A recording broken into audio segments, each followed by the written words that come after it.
Naipaalam na kay Pangulong Ferdinand Marcos Jr. ang mga naging pahayag ni Ramil Madriaga sa impeachment proceedings ng House Committee on Justice noong Martes, April 14. Ayon kay Palace Press Officer Undersecretary Claire Castro, nakamonitor sila sa nasabing pagdinig upang ipaalam ito sa Pangulo. Nang matanong kaugnay ng aligasyon tungkol sa pagkakaroon ng kasunduan para sa term sharing sa pagitan ni Pangulong Marcos Jr. at Vice President Sara Duterte, tugon ni Yusek Castro. Siya po ay nagulat dahil hindi po ganun ang Pangulo. Ang Pangulo po, hindi po yan mga ngampanya para lang po ibigay ang posisyon kahit kanino. Ang sabi ko po natin, nangako po siya na siya'y magtatrabaho para sa bayan at tatapusin ang termino. Kaugnay nito na nawagan si Senator Amy Marcos kay PBBM na huwag manahimik at sa halip ay pabulaanan ang mga kasinungalingan ni Ramil Madriaga.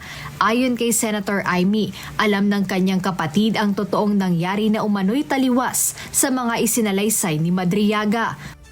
Bongbong, Pangulong Marcos, alam mo ang katotohanan. Andun ka, magkasama tayo.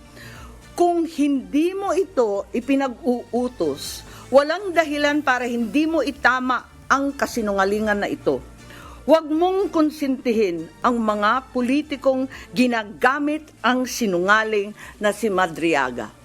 Bukod dito, ayon sa senadora, imposibleng malaman ni Madriaga ang mga isinalaysay nito dahil wala naman ito sa kanilang mga inner circle meeting at lalong hindi kabilang sa kanilang mga private group chat.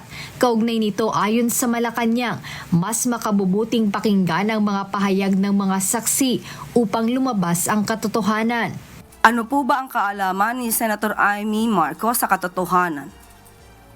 Hindi po ba dapat lumabas talaga ang katotohanan at madinig natin kung anong dapat sabihin ng sino mang witness? So wala makakapaghusga ngayon kung anong katotohanan at kung anong kasinungalingan. Inaasahang April 22, muling isasagawa ang pagdinig ng House Justice Panel kung saan ihaharap ang mga ebidensya at testigo sa mga aligasyong partikular sa hindi maipaliwanag na yaman ng pangalawang Pangulo. Jed Neresina, humahataw sa Balita Ngayon.